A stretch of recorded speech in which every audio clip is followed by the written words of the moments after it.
Yeah. So now we are good to go. Let's start with today's lecture, which basically revolves around nuclear chemistry, right? Discussion हम and में करेंगे as sir usual. आपकी थोड़ी slow आवाज आ रही है. अभी आ रही है आवाज? हाँ ठीक है. तो मैं ये कह रहा था कि डिस्कशन एंड में करेंगे, है ना. न्यूक्लियर केमिस्ट्री हम पढ़ रहे हैं. किसी और को मेरी आवाज में दिक्कत तो नहीं हो रही ना, आवाज सुनने में?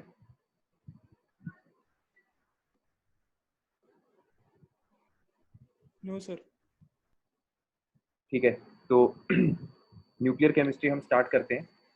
ठीक है, तो जैसा कि नाम से समझ में आ रहा है, न्यूक्लियर केमिस्ट्री मींस न्यूक्लियस की केमिस्ट्री, है ना.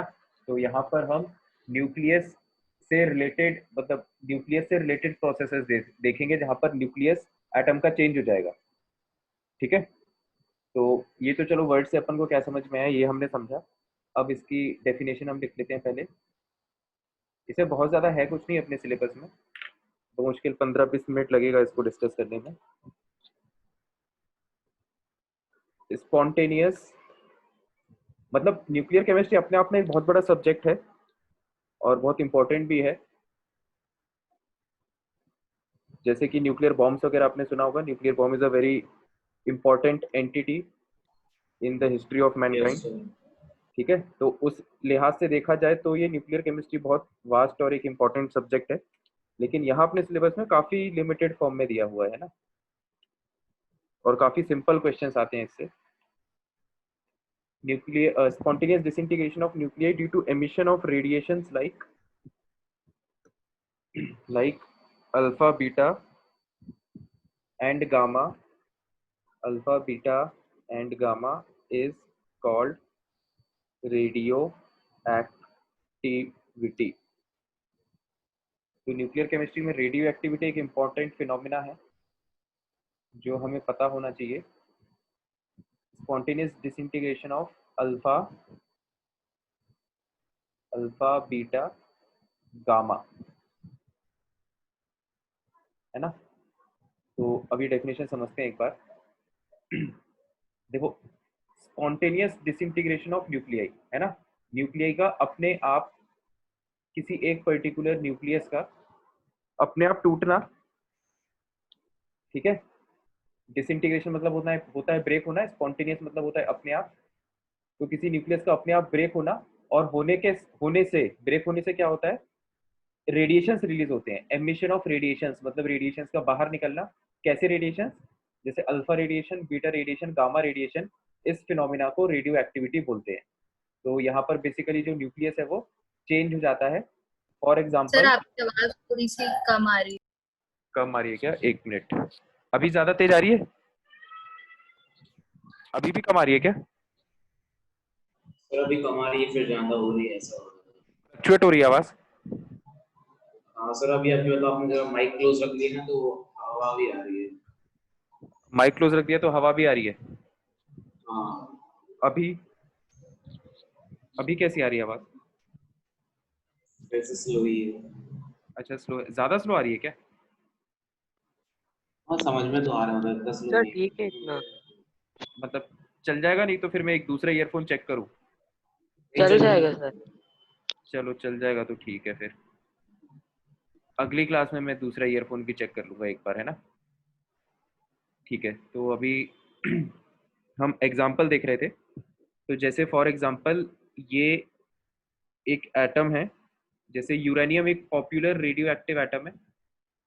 यूरेनियम एक पॉपुलर रेडियो एक्टिव एटम होता है. तो जैसे यूरेनियम जिसका एटॉमिक मास होता है 238 और जिसका एटॉमिक नंबर होता है 92, है ना. ये अपने आप डिसइंटीग्रेट हो जाता है थोरियम में 234 और 90. मतलब ये इजीली डिसइंटीग्रेट हो जाता है इन दोनों एटम्स में. ठीक है, तो अब यहाँ पर देखो, ये यूरेनियम का जो न्यूक्लियस है, ये देखो स्पॉन्टेनियस डिसइंटीग्रेशन. यहाँ पे यूरेनियम एटम जो है वो ब्रेक हो गया है. तो डिफरेंट एटम्स में, है ना। तो आप यहाँ पे देख सकते हो कि यहाँ से ये वाला पार्टिकल एमिट हुआ है ना। इसको क्या बोलते हैं अपन? अल्फा पार्टिकल, हीलियम न्यूक्लियस, है ना। ये बात हम सबको पता है, इसको अल्फा पार्टिकल बोलते हैं। This is alpha particle. तो इसका मतलब क्या हुआ कि इस एटम के या इस न्यूक्लियस के डिसइंटीग्रेशन से अल्फा पार्टिकल या अल्फा रेडिएशन एमिट हो रहा है ना। तो हम कहेंगे कि ये वाला जो एटम है ये रेडियो एक्टिव है, ठीक है, ये रेडियो एक्टिविटी शो कर सकता है, ठीक है। तो इसमें कोई डाउट तो नहीं है किसी को? सर अगर अल्फा हीलियम हो गया तो बीटा गामा किसको कहते हैं? बीटा गामा ये टाइप ऑफ रेडिएशन अभी अपन पढ़ेंगे आगे टॉपिक्स में, ठीक है। अभी बस हमने रेडियो एक्टिविटी समझा कि रेडियो एक्टिविटी का मतलब क्या होता है ना। सर वैसे इनके अलावा भी कुछ होता है क्या?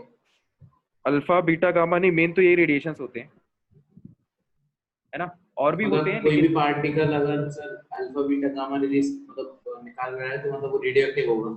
हाँ हाँ बिल्कुल रेडियो एक्टिव होगा वो, ठीक है। तो यस।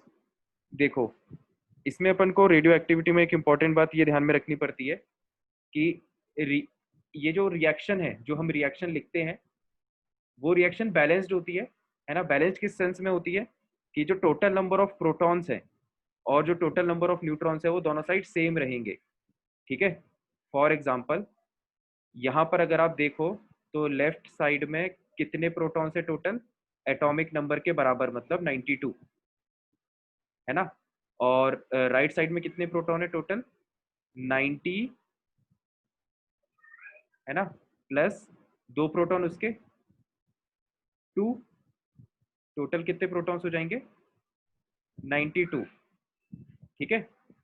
तो इस तरह से ये रिएक्शन प्रोटॉन वाइज भी बैलेंस्ड रहती है और न्यूट्रॉन वाइज भी ये रिएक्शन बैलेंस्ड रहेगी। न्यूट्रॉन वाइज कैसे?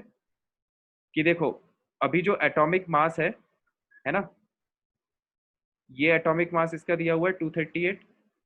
तो मतलब इसको आप ऐसे समझ सकते हो कि जो टोटल एटॉमिक मास है लेफ्ट साइड में, वो राइट साइड के टोटल एटॉमिक मास के बराबर आएगा, और जो टोटल एटॉमिक नंबर है लेफ्ट साइड में, वो राइट साइड के टोटल एटॉमिक नंबर के बराबर आएगा, ठीक है। जैसे अगर अपन यहाँ पर देखें, एटॉमिक मास की अगर अपन बात करें, या मास नंबर ले लेते हैं, क्योंकि एटॉमिक मास तो फिर एएमयू में जाता है, मास नंबर ले लेते हैं अपन। मास नंबर यहाँ पर कितना आएगा? 238, है ना, 238।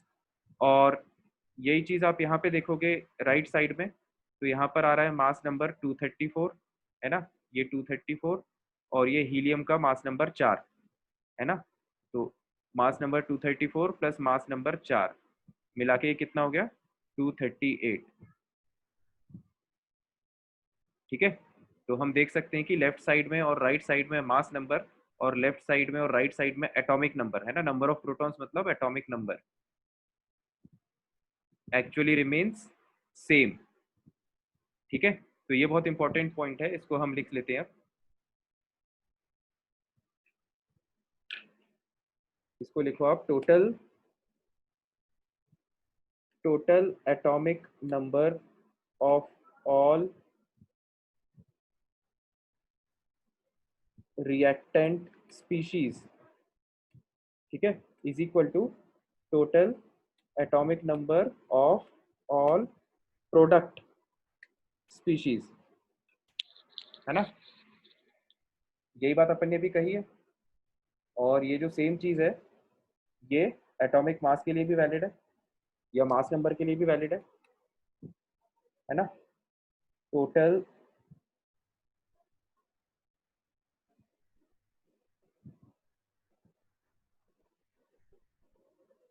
Total mass number of all reactant species is equal to total mass number of all product species, है ना। ये बात हमें ध्यान में रखनी पड़ती है इनके क्वेश्चंस करते टाइम, है ना। तो ये बात बहुत इंपॉर्टेंट है। अभी जब हम सर क्वेश्चंस एक करेंगे तो डाउट आपको है समझ में आएगा कि इसका क्या एप्लीकेशन है। हाँ बताओ। सर, डिसइंटीग्रेशन क्यों होता है उसका, यूरेनियम का? अभी अपन ये पढ़ेंगे, मतलब अभी नेक्स्ट टॉपिक यही है ना। 10 मिनट बाद तुम्हें तुम्हारे सवाल का जवाब मिल जाएगा, ठीक है चंद्रमान। यस तो यस। अभी अपन वही लेक्चर के फ्लो में आगे बढ़ते हैं। तो अभी हमें रेडियो एक्टिविटी क्या होता है इसका मतलब हमें समझ में आ चुका है। अब हम जो टाइप ऑफ रेडिएशन हमने देखे थे 3 टाइप के, अल्फा बीटा गामा, इन तीनों पार्टिकल्स को हम स्टडी कर लेते हैं, है ना, वन बाय वन। तो हमारी जो नेक्स्ट सब हेडिंग है that is types of radiations, है ना, टाइप्स ऑफ रेडिएशंस। ठीक है, तो इसमें जो पहला रेडिएशन है वो है अल्फा। ठीक है, तो अल्फा रेडिएशन का मतलब क्या होता है? अल्फा पार्टिकल का मतलब होता है,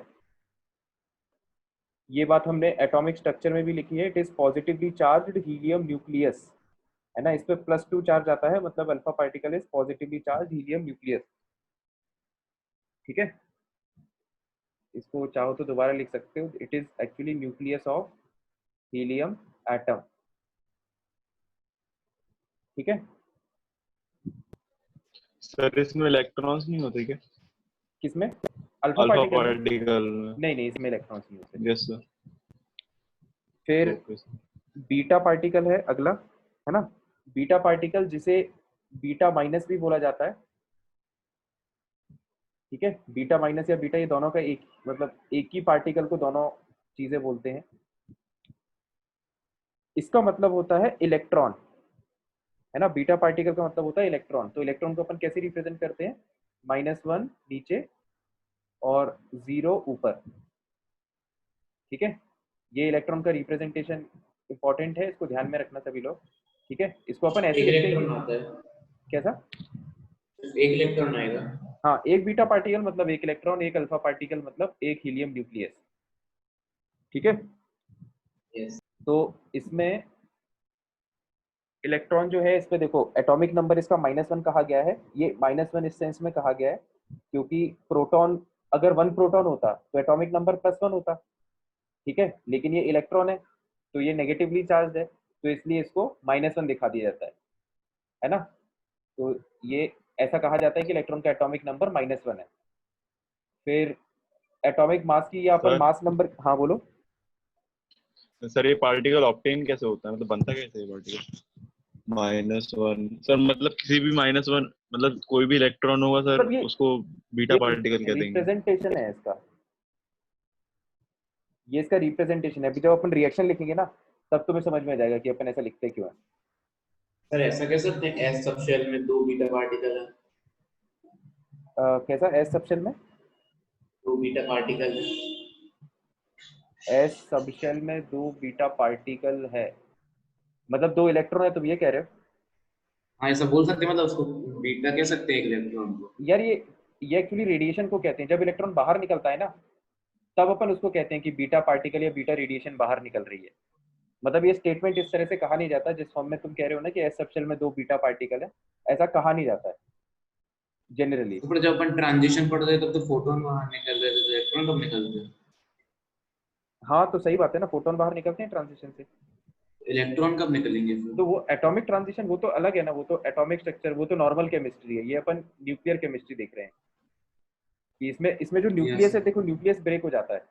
जैसे यहाँ पर देखो, इसका जो न्यूक्लियस है ना, इसका न्यूक्लियस अलग है और इसका न्यूक्लियस अलग है, मतलब एक बड़ा न्यूक्लियस 2 छोटे न्यूक्लियस में ब्रेक हो गया, डिसइंटीग्रेशन ऑफ न्यूक्लियस। जो अपन ने एटॉमिक स्ट्रक्चर पढ़ा था जहाँ पे हम ट्रांजिशंस की बात करते थे, वहां पर न्यूक्लियस का थोड़ी ना डिसइंटीग्रेशन होता है। जैसे ये न्यूक्लियस है, यस सर। ये पहला ऑर्बिट है, ये दूसरा ऑर्बिट है, ये तीसरा ऑर्बिट है, तो उसमें तो क्या बस इलेक्ट्रॉन का मूवमेंट होता है, उससे फोटोन निकलता था, है ना। न्यूक्लियस तो अपना एज इट इज रहता है जैसा है। Yes sir. ठीक है, तो न्यूक्लियर केमिस्ट्री इसलिए स्पेशल है थोड़ा, या इसलिए थोड़ी अलग ब्रांच है क्योंकि यहाँ पर न्यूक्लियस भी पार्टिसिपेट करता है प्रोसेसेस में। तो और प्रॉब्लम ये है कि क्योंकि न्यूक्लियस अपने आप में एक हैवी पार्टिकल है इलेक्ट्रॉन की तुलना में, तो जब न्यूक्लियस हरकत में आता है तो उससे बहुत ज्यादा एनर्जी रिलीज होती है ना। तो उस एनर्जी का यूज बहुत सी जगह पे किया जाता है, जैसे न्यूक्लियर पावर प्लांट्स में कंट्रोल्ड न्यूक्लियर एनर्जी का यूज होता है, और न्यूक्लियर बॉम्ब्स में अनकंट्रोल्ड न्यूक्लियर एनर्जी का यूज होता है। ठीक है, मतलब इस लेवल पे न्यूक्लियस के ब्रेक होने से एनर्जी रिलीज होती है, जिसका इतना हैवी प्रैक्टिकल इम्पैक्ट होता है। तो जो हम गामा रेडिएशंस की बात कर रहे थे, देखो गामा रेडिएशन का रिप्रेजेंटेशन, ये रिप्रेजेंटेशन याद रखना तीनों के है ना, ये बहुत इंपॉर्टेंट है, ये आपको याद होना चाहिए। गामा रेडिएशन को इस तरह से रिप्रेजेंट किया जाता है, गामा 0 0, ठीक है। तो गामा रेडिएशन का ये मतलब है कि देखो ये सिंपली मतलब ये सिंपली एनर्जी है ना, ये मैटर नहीं है। ये जो है गामा जो है वो सिंपली एनर्जी का फॉर्म है, कि ये मैटर नहीं है। तो क्योंकि ये मैटर नहीं है तो इसमें ना तो कुछ प्रोटॉन होगा, ना इलेक्ट्रॉन होगा, ना न्यूट्रॉन होगा, तो इसका एटॉमिक नंबर भी 0 है और एटॉमिक मास या मास नंबर भी 0 है, ठीक है। तो गामा का रिप्रेजेंटेशन ये होगा हमेशा 0 0। इसमें जितने सर भी मतलब ये एक मिनट फोटोन में भी हो बताता सकता है हूँ, सर? इसमें जितने भी सब्सक्रिप्ट और ये लिखे ना अपन ने ऊपर और नीचे, ये बहुत इंपॉर्टेंट है ना। हाँ चंद्रमान बोलो। सर इसको फोटोन भी कह सकते हैं, क्योंकि सर उसका भी तो मास और वो नहीं होता ना, चार्ज वार्ज। हाँ फोटोन कह सकते हो, मतलब इसको इसको वैसे इलेक्ट्रोमैग्नेटिक रेडिएशन कहते हैं, क्योंकि फोटोन फोटोन एक थोड़ा स्पेसिफिक टर्म है। फोटोन जनरली लाइट के लिए यूज होता है ना। और गामा जो है वो कोई भी रेडिएशन हो सकती है। तो ये जो एनर्जी है इसको आप ऐसे भी लिख सकते हो, आगे इसको आगे लिख लो,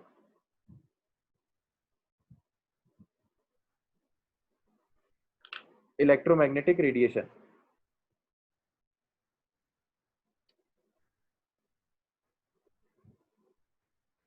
ठीक है। इलेक्ट्रोमैग्नेटिक रेडिएशन इसको इसलिए कहा जा रहा है क्योंकि ये एनर्जी है एक टाइप की, ठीक है। एनर्जी का मतलब होता है रेडिएशन।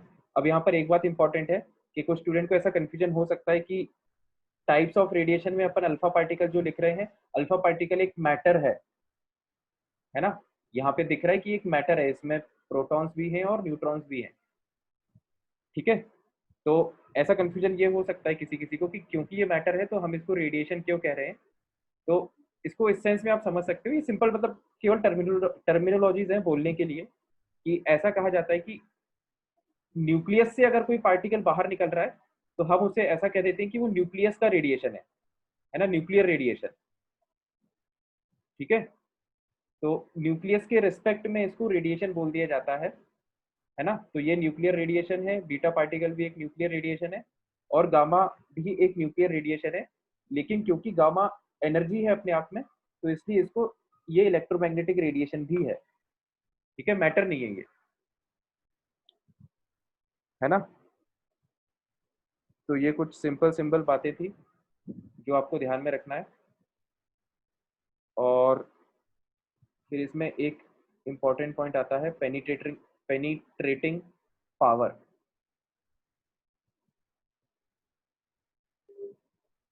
है ना। ये एक इम्पॉर्टेंट पॉइंट लिख लो, पेनिट्रेटिंग पावर। अभी मैं इसका मतलब बताता हूँ क्या होता है पेनिट्रेटिंग पावर। तो पेनिट्रेटिंग पावर का जो ऑर्डर है ना, वो गामा रेडिएशन के लिए सबसे ज़्यादा होता है, गामा रेडिएशन के लिए सबसे ज़्यादा वैल्यू होती है, फिर बीटा के लिए, फिर अल्फा के लिए। पेनिट्रेशन का मतलब मैं बता देता हूँ, पेनिट्रेशन का मतलब होता है कि किसी एक सरफेस में, ये यहाँ पे अगले पेज में मैं बता देता हूँ। जैसे ये कोई सरफेस है, ये कोई मैटर है ना। अपन ने मान लिया कि ये दीवार है, वॉल, ठीक है। तो दीवार होगी तो ये तो पूरी सॉलिड होती है ना। ये डायग्राम पर समझने के लिए बता रहा हूँ, इसको बनाने की जरूरत नहीं है। तो ये दीवार अपने आप में सॉलिड होती है। तो अगर कोई रेडिएशन इस पर स्ट्राइक कर रहा है, ठीक है, तो रेडिएशन की खास बात ये होती है कि वो मैटर को पेनिट्रेट कर सकता है ना, मैटर के सरफेस के वो अंदर जा सकता है। ये रेडिएशन की खास बात होती है, ठीक है। जैसे फॉर एग्जांपल साउंड हो गया, है ना। अपन रूम के अंदर से अगर बहुत जोर से चिल्लाएंगे, है ना, तो बिल्कुल संभावना है कि रूम के बाहर भी आवाज जाएगी, ठीक है। तो इसका मतलब साउंड जो है वो मैटर को क्रॉस कर सकता है, साउंड जो है वो मैटर को पेनिट्रेट कर पा रहा है। तो इसी तरह से जो न्यूक्लियर रेडिएशंस है ना, वो भी मैटर को पेनिट्रेट कर सकते हैं। लेकिन अब यहाँ पर ये बात होती है कि किसकी पेनिट्रेशन पावर ज्यादा है। है ना। कहने का मतलब ये है कि कौन ज्यादा पेनिट्रेट कर पाता है, कौन कम पेनिट्रेट कर पाता है, मतलब कौन ज्यादा अंदर अंदर तक जा पाएगा मैटर के और कौन कम अंदर तक जा पाएगा। तो देखो जो गामा रेडिएशन है वो क्योंकि अपने आप में एनर्जी है, उसमें मैटर वैटर तो कुछ है नहीं, है ना। तो ये सबसे लाइटेस्ट पार्टिकल टाइप से आप समझ सकते हो, तो ये सबसे ज्यादा अंदर तक चला जाएगा, है ना। तो गामा की पेनिट्रेटिंग पावर बहुत ज्यादा है। उसके बाद अगर आप बीटा पार्टिकल की बात करो तो एक्सपेरिमेंटली ये पाया गया है कि इसकी भी penetration power, sorry beta particle मतलब ये, है ना, इसकी पेनिट्रेशन पावर इससे ज्यादा होती है। ठीक है, ये लॉजिकल भी है इसलिए क्योंकि अल्फा पार्टिकल ज्यादा हैवी है बीटा पार्टिकल की तुलना में, है ना। आप एटॉमिक मास देख सकते हो, इसका 4 इसका 0। ठीक है, तो जब ये पार्टिकल ज्यादा लाइट है तो इसकी पेनिट्रेशन पावर भी अल्फा पार्टिकल से ज्यादा होना चाहिए। ठीक है, तो आई होप ये पेनिट्रेटिंग सर पावर का लॉजिक क्लियर हो गया होगा। सर एक डाउट है। हाँ बताओ। सर जो बीटा होता है, बीटा पार्टिकल, सर उसका कोई मास होता है? बीटा पार्टिकल का कोई मास नहीं होता, लगभग 0 मास ही मानते हैं अपन, है ना। सर तो इलेक्ट्रॉन का तो मास होता है ना? उसका नेग्लिजिबल मास होता है, मतलब प्रोटॉन और न्यूट्रॉन की तुलना में इलेक्ट्रॉन का मास नेग्लिजिबल होता है, तो उसको अपन 0 ही मान लेते हैं, क्योंकि एक्चुअली ये जो ऊपर अपन लिखते हैं ये प्रोटॉन प्लस न्यूट्रॉन का सम होता है ना, यस। है ना। तो इलेक्ट्रॉन इलेक्ट्रॉन जो पार्टिकल है उसमें कोई भी प्रोटॉन और कोई भी न्यूट्रॉन नहीं है, तो इलेक्ट्रॉन का जो मास नंबर है वो 0 आएगा। बात यस। समझ में आ रही है। तो किसी भी पार्टिकल का, ये यस। अपन ने मोल में पढ़ा है, किसी भी पार्टिकल का मास, सॉरी किसी भी, हाँ किसी भी पार्टिकल का मास हम उसके प्रोटॉन्स और न्यूट्रॉन से बताते हैं, है ना, मेनली। तो अब जब सर एक डाउट था मुझे। हाँ बताओ। सर मास्टर डिटरमाइन करते हैं मतलब किसकी एनर्जी पेनिट्रेटिंग पावर ज्यादा है? हाँ हाँ बिल्कुल, मतलब ये तो ये एक्चुअली डिटरमाइन नहीं किया है, ये एक्सपेरिमेंटली करके देखा गया। तो ये देखा गया कि गामा रेडिएशन ज्यादा अंदर तक पेनिट्रेट करते हैं, फिर बीटा, फिर अल्फा, और फिर वो, ये ऑर्डर लॉजिकल भी है ना। जिसका मास ज्यादा होगा वो, उसकी पेनिट्रेशन पावर कम होगी, वो कम मूव कर पाएगा। और सर बीटा और गामा का तो सेम मास है 0। बीटा और गामा का सेम मास है, लेकिन फिर भी जो बीटा पार्टिकल है वो क्योंकि इलेक्ट्रॉन है तो उसका फिर भी थोड़ा बहुत मास होता है एक्चुअल में। गामा का तो बिल्कुल ही मास नहीं होता, लगभग 0 के आसपास मास मानते हैं हम इसका। यस। ठीक है, तो उस सेंस में गामा पार्टिकल जो है वो बीटा पार्टिकल से हल्का है ना। तो ये एक पेनिट्रेशन पावर का ऑर्डर आपको ध्यान में रखना है। फिर एक टेबल है जो हम अब हम बनाएंगे, दैट इज, एक आप टेबल बना लेना।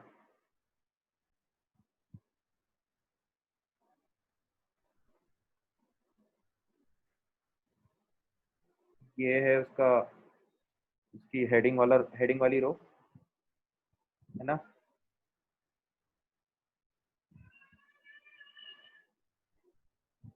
यहाँ पर हम लिखेंगे टाइप ऑफ रे, फिर यहाँ पर हम लिखेंगे इसके लिए क्या कंडीशन सही है, यहाँ पर हम लिखेंगे इसका इफेक्ट क्या होते हैं, और यहाँ पर हम लिखेंगे एग्जाम्पल। ठीक है, एक एक करके ये हेडिंग्स हम इंसर्ट कर देते हैं। तो यहाँ पर अपना आ जाएगा एमिशन,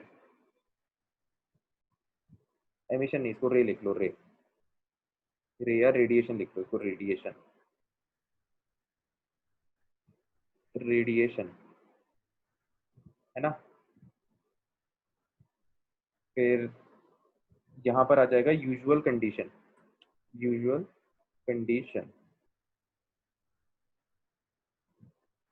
फिर यहाँ पे आ जाएगा इफेक्ट, और यहाँ पे आ जाएगा एग्जाम्पल, है ना। तो ये 4 कॉलम्स जो है वो हम पॉपुलेट करने वाले हैं अभी।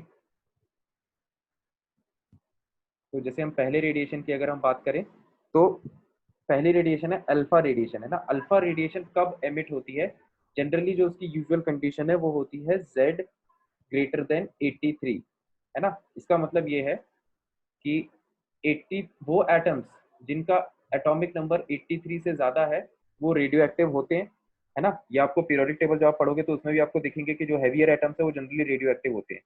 जितने भी रेडियो एक्टिव एटम्स हैं, यूरेनियम हो गया, थोरियम हो गया, है ना, इन सब के एटॉमिक मासेस बहुत और एटॉमिक नंबर बहुत ज्यादा ज्यादा है। ठीक है, तो जनरली ये एटम रेडियो एक्टिव होते हैं। तो 83 क्यों लिया? ये एक्सपेरिमेंटल ऑब्जर्वेशन है, मतलब 83 के ऊपर के जितने भी एटम्स हैं वो सब रेडियो एक्टिव पाए गए हैं, है ना। तो इसमें इफेक्ट क्या होता है कि N by P ratio increases. N by P ratio का मैं मतलब बताता हूँ अभी। देखो एन बाई पी रेशियो का मतलब होता है न्यूट्रॉन प्रोटॉन रेशियो, है ना।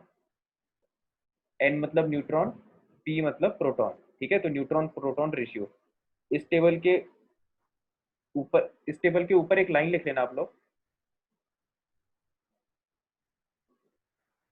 कि atoms having N by P is equal to 1, जिसके लिए एन बाय पी का रेशियो 1 होता है, दे आर स्टेबल, ठीक है। तो एन बाय पी का मतलब होता है न्यूट्रॉन प्रोटॉन।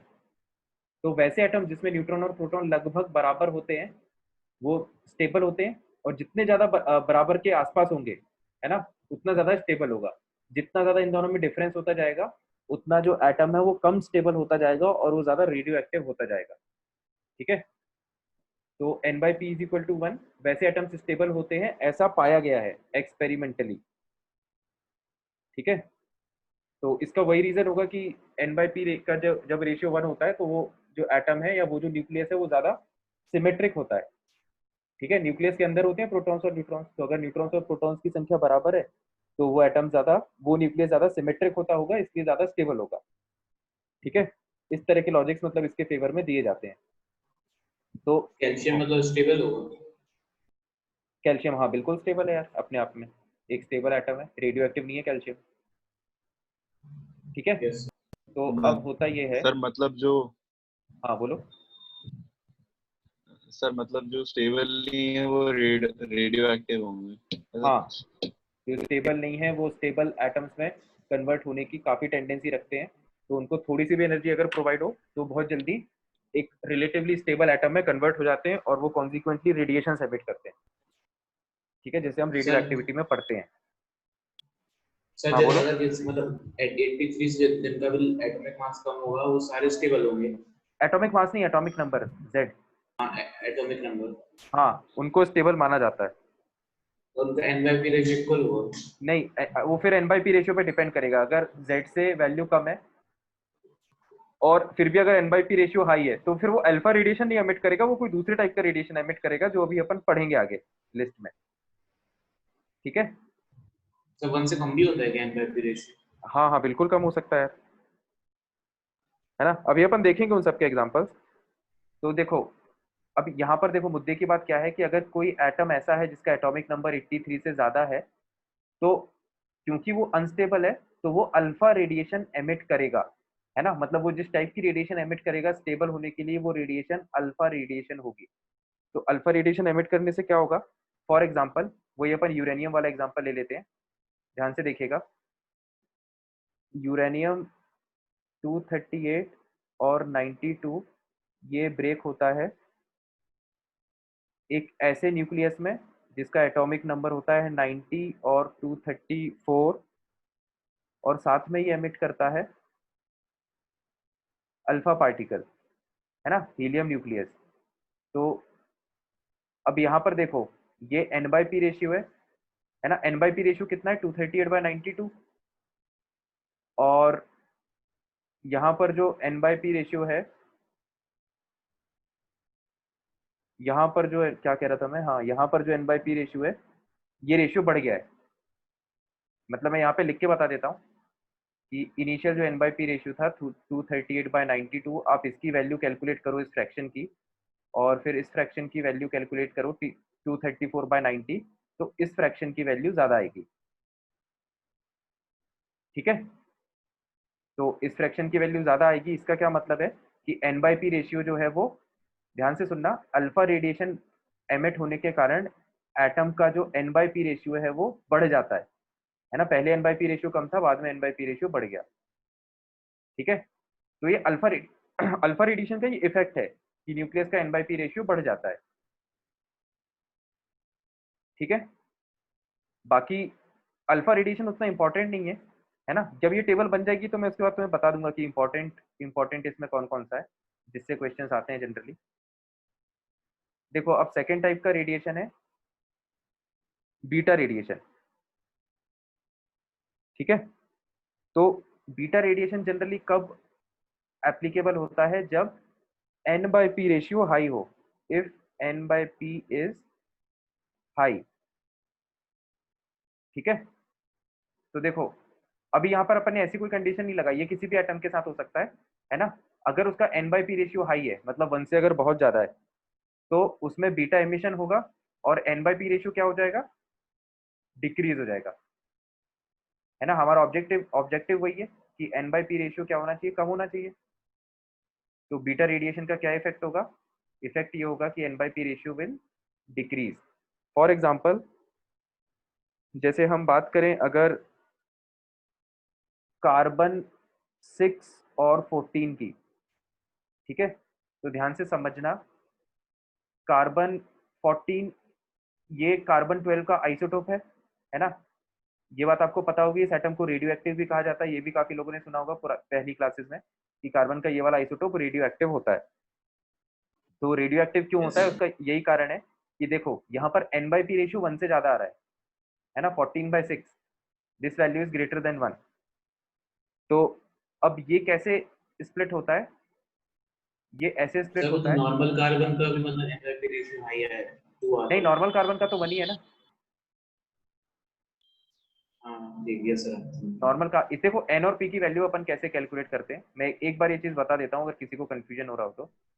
जैसे ये कार्बन 6 14 है ना, कार्बन 6 और 14, तो ये तो होता है एटॉमिक नंबर, है ना, और ये होता है मास नंबर, मतलब प्रोटॉन प्लस न्यूट्रॉन। तो प्रोटॉन 6, प्रोटॉन की वैल्यू यहाँ पे 6 डालोगे तो न्यूट्रॉन अपना आ जाएगा 8। तो इस एटम के लिए अपना न्यूट्रॉन हो गया 8, प्रोटॉन हो गया 6। फिर आप इसके हेल्प से आप n/p की वैल्यू कैलकुलेट कर सकते हो। ठीक है, इस तरह से n/p रेशियो एक एटम का असेस किया जाता है ना। तो यहाँ पर देख के समझ में आ रहा है कि n/p रेशियो 1 से ज्यादा है, 1 वाले यस स्टेबल होते हैं, तो n/p रेशियो हाई है, तो बीटा एमिशन होगा। तो बीटा एमिशन का क्या मतलब है, ध्यान से सुनना, समझ में आ जाएगा। देखो बीटा बीटा मतलब होता है इलेक्ट्रॉन, तो इलेक्ट्रॉन का रिप्रेजेंटेशन क्या है, E-1 और 0। तो ये वाला रेडिएशन एमिट हो गया, तो अब जो न्यूक्लियस बचा, न्यूक्लियस का एटॉमिक नंबर कितना होना चाहिए, 7। ठीक है, तभी तो 7 - 1 6 के बराबर होगा, है ना। एटॉमिक नंबर सेम होना चाहिए दोनों साइड टोटल। तो जो एटम बाहर निकलेगा उसका एटॉमिक नंबर होगा 7, और एटॉमिक मास या मास नंबर कितना होगा, इसका तो 0 है, तो इसका हो जाएगा 14, है ना। 7 क्यों आए समझ में नहीं आ रहा। एक मिनट में बताता हूँ अभी। ठीक है, तो इसका हो जाएगा 14। तो अब ये जो एटम है ये कौन सा एटम है, ये एटम होता है नाइट्रोजन, है ना। वो एटम जिसका एटॉमिक नंबर 7 हो और जिसका एटॉमिक मास या मास नंबर 14 हो, वो एटम नाइट्रोजन का होता है। तो ये जो कार्बन का रेडियो एक्टिव आइसोटोप है ये इस तरह से डिसइंटीग्रेट हो जाता है। अब यहाँ पर जब आप n/p रेशियो कैलकुलेट करोगे तो यहाँ पर प्रोटॉन भी साथ है और न्यूट्रॉन भी साथ आएंगे, तो n/p रेशियो यहाँ पर आ गया 1, है ना। मतलब ये एटम अब हो चुका है स्टेबल आफ्टर डिसइंटीग्रेशन। तो संकित का क्वेश्चन ये था कि 7 क्यों आया, है ना। उसके लिए ये लाइन बहुत इंपॉर्टेंट है, total atomic number of all reactant species is equal to total atomic number of all product species. तो total atomic number reactant side में देखो कितना है, 6, है ना। तो प्रोडक्ट साइड में कितना कितना रखेंगे, इसको इस तरह से भी कर सकते हो। देखो इसको मान लो x, है ना, इसको मान लो आप x, अगर वैल्यू नहीं पता है तो इसको x मान लो। तो 6 should be equal to x-1, है ना, x-1। तो x की वैल्यू कितनी हो जाएगी सॉल्व होके, 7, यस सर। है ना। तो इसका मतलब ये x की वैल्यू हो जाएगी 7, है ना। सेम लॉजिक ऊपर मास नंबर पे भी एप्लीकेबल है। फिर ठीक इसके है, और एग्जाम्पल?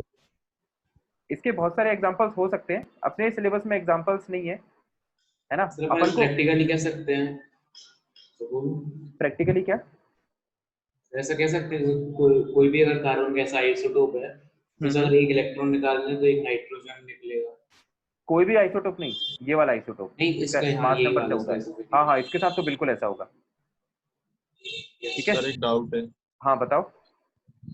सर ऐसे कैसे पॉसिबल है, सर प्रोटॉन कैसे बढ़ जाएंगे उसके? प्रोटॉन कैसे बढ़ जाएंगे? Yes sir. यार अब ये तो कैसे होता होगा, ये तो बड़ा मुश्किल है बताना। प्रोटॉन कैसे बढ़ जाएंगे, एक मिनट रुको सोचने दो। ये कार्बन, इसके पास 6 प्रोटॉन है और 8 न्यूट्रॉन है, और इसका एक प्रोटॉन बढ़ गया, फिर इसने एक इलेक्ट्रॉन को रिलीज किया है, और साथ में एक्चुअली इसमें, मतलब ये थोड़ा सा हाई लेवल की बात हो गई, इसको ध्यान से सुनना। ये देखो मैं अगले पेज पे यहाँ पे समझाता हूँ। ये देखो, ये जैसे कार्बन की बात हो रही है,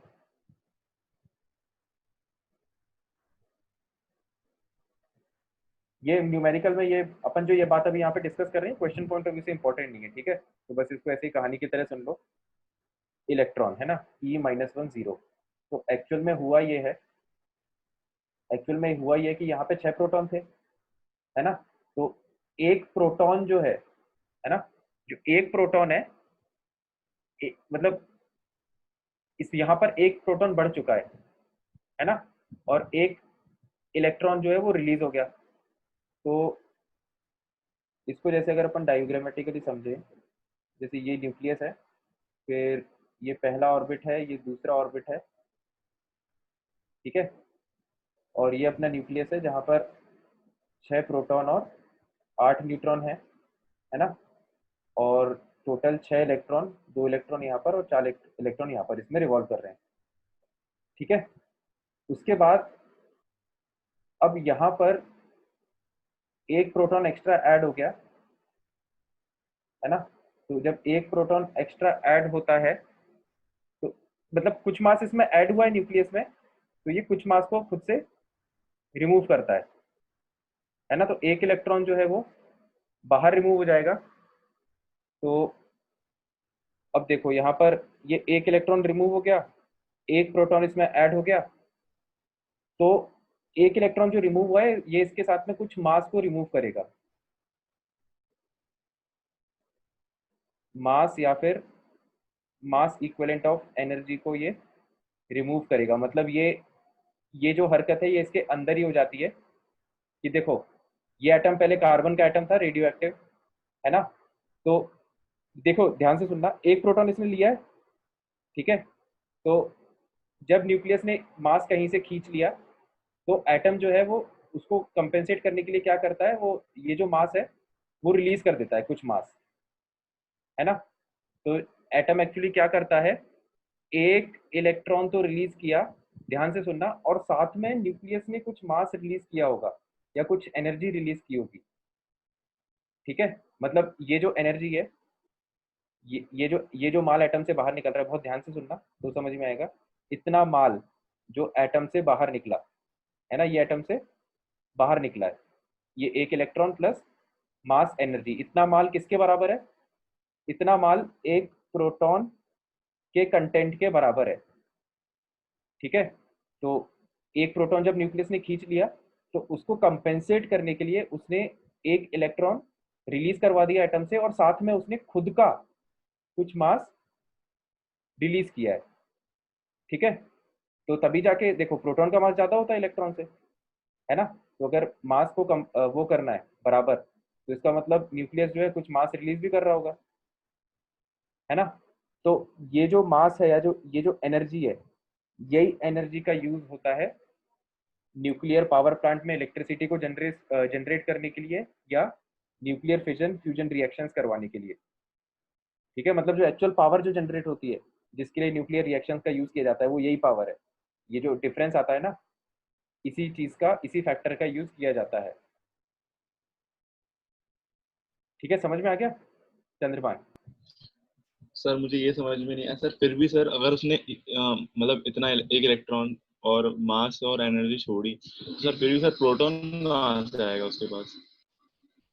प्रोटॉन कहाँ से आएगा यार, वो उसने मतलब ये मतलब इंटरनली होता होगा यार, वो कन्वर्ट कर लेता होगा इलेक्ट्रॉन को प्रोटॉन में, मतलब पार्टिकल को अपने अंदर खींच लेता होगा वो, है ना। प्रोटॉन प्रोटॉन के बराबर जो मास है उसको अंदर खींच लेता होगा, और चार्ज ऑफ कोर्स न्यूट्रलाइज होता होगा, यस है ना, तभी वो साथ में रह पा रहा है न्यूक्लियस के अंदर। ठीक है, तो ये मतलब ये बहुत अंदर की बातें हैं यार, ये बहुत अंदर के लेवल पे होती होंगी, इसके लिए अपन को इन डिटेल पढ़ना पड़ेगा न्यूक्लियर केमिस्ट्री, है ना। उतना आपको जरूरत नहीं है पढ़ने की। तो एक जो रफ मतलब जो ऊपर ऊपर से आइडिया था वो मैंने तुम लोग को दे दिया है। ठीक है, जो मास डिफरेंस है वही मास जो है एनर्जी के इक्विवेलेंट होता है। मतलब आइंस्टीन की जो फेमस इक्वेशन है ना, मैं थोड़ा सा और बता देता हूँ। आइंस्टीन की जो फेमस इक्वेशन है delta E is equal to M C square, आपने सुना होगा, जिसके लिए नोबेल प्राइज भी मिला था। उसमें मास इक्विवेलेंट ऑफ एनर्जी की बात की जाती है, कि जो मास डिफेक्ट जो है ना, मास डिफेक्ट मतलब एटम ने जो प्रोटॉन लिया था उसको कंपेंसेट करने के लिए उसने जो मास बाहर रिलीज किया न्यूक्लियस ने, वो मास कितनी एनर्जी के इक्विवेलेंट है ना। इससे अपन को अंदाजा लग जाता है कि जो न्यूक्लियर बॉम्ब है या जो न्यूक्लियर रिएक्शन है वो कितनी ज्यादा इम्पैक्टफुल होगी एनर्जी के मामले में। ठीक है, तो थोड़ा थोड़ा तुम लोगों को समझ में आया होगा, हल्का फुल्का, है ना। बाकी अपना जो मेन ऑब्जेक्टिव है वो यही है ना, कि अगर एन बाई पी रेशियो, आपको जो याद रखना है आपके काम की चीज वो ये है कि अगर N by P ratio high है किसी एटम का, तो फिर आप बीटा एमिशन करवाओगे, है ना। तो बीटा एमिशन हमको इस तरह से कराना है जैसा यहाँ पे कराया है। ठीक है, कोई डाउट तो नहीं है इसमें। ऐसा भी होता होगा ना, दो दो इलेक्ट्रॉन बाहर निकलेंगे तो दो प्रोटॉन बढ़ जाएंगे। दो इलेक्ट्रॉन बाहर निकलेंगे तो दो प्रोटॉन बढ़ जाएंगे। दो इलेक्ट्रॉन बाहर निकलेंगे तो दो प्रोटॉन, यार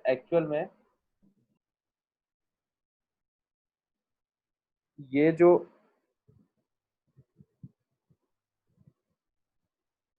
एक्चुअल में देखो ऐसा होता है कि ये जो न्यूट्रॉन है ना, ये प्रोटॉन और इलेक्ट्रॉन में कन्वर्ट हो जाता है। देखो यहाँ से तुम्हें समझ में थोड़ा और ज्यादा आ जाएगा।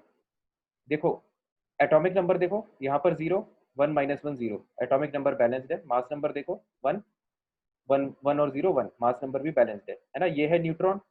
न्यूट्रॉन में 0 प्रोटॉन्स होते हैं और 1 न्यूट्रॉन होता है, सही है। प्रोटॉन में 1 प्रोटॉन होता है और 0 न्यूट्रॉन होते हैं, तो प्रोटॉन प्लस न्यूट्रॉन 1, सही है। ठीक है, ये बीटा पार्टिकल तो सही है ही। तो देखो इस इक्वेशन से अपन को क्या समझ में आ रहा है कि जो न्यूट्रॉन है वो एक प्रोटॉन और इलेक्ट्रॉन में ब्रेक हो सकता है ना। तो वो ये उस क्वेश्चन का आंसर है जो तुम पूछ रहे थे चंद्रभान, कि प्रोटॉन कैसे जनरेट हुआ। वो एक्चुअली जो उसी न्यूक्लियस के अंदर जो एक न्यूट्रॉन था वो किस में कन्वर्ट हो गया, प्रोटॉन में, है ना। और साथ में उसने एक इलेक्ट्रॉन रिलीज किया। ठीक है, ये रिएक्शन आपको दिख रहा है, ये बैलेंस रिएक्शन है। तो यस तो देखो जब इस एटम का न्यूट्रॉन जब प्रोटॉन में कन्वर्ट हो गया, है ना, तो प्रोटॉन प्लस न्यूट्रॉन का सम तो उतना ही रहेगा जितना पहले था, क्योंकि न्यूट्रॉन ही प्रोटॉन में कन्वर्ट हुआ है, तो पी प्लस एन की वैल्यू तो सेम रहेगी, है ना। लेकिन प्रोटॉन क्या, क्योंकि एक वैल्यू बढ़ गई है, तो इसलिए ये इस तरह से इसका एटॉमिक नंबर चेंज हो जाता है ना। और ये इस तरह से इलेक्ट्रॉन बाहर निकला हुआ होता है। ठीक है, तो अगर लॉजिकली पूछो तो ये उसका लॉजिक होता है कि जो न्यूट्रॉन है वो अंदर ही अंदर न्यूक्लियस के अंदर वो प्रोटॉन में कन्वर्ट हो जाता है और एक इलेक्ट्रॉन को एमिट कर देता है।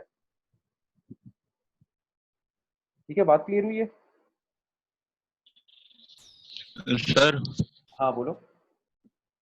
सर जिन जिन रिएक्शंस में मतलब बीटा पार्टिकल निकलता है सर, उनमें ये होता है न्यूट्रॉन प्रोटॉन बन हाँ जाता हाँ है और इलेक्ट्रॉन एमिट कर देता है बाहर। हाँ हाँ, यस बीटा पार्टिकल एमिट कर देता है, ये यस। बेसिकली बीटा पार्टिकल है ना। तो ये तो हो गया उन एटम्स के लिए। सर मुझे डाउट, हाँ बताओ। सर दो इलेक्ट्रॉन बाहर निकलेंगे तो दो प्रोटॉन बढ़ जाएंगे क्या? जैसे कार्बन से भी एक एक इलेक्ट्रॉन निकल रहा है हाँ तो बिल्कुल, 6 से 7 हो गए। दो प्रोटॉन बढ़ जाएंगे इसमें, मतलब पूरी रिएक्शन 2 से मल्टीप्लाई हो जाएगी। तो न्यूक्लियस के जो 2 न्यूट्रॉन है वो 2 प्रोटॉन में कन्वर्ट होकर 2 इलेक्ट्रॉन बाहर छोड़ देंगे। है ना। तो एक डाउट और है आखिरी। हाँ बताओ।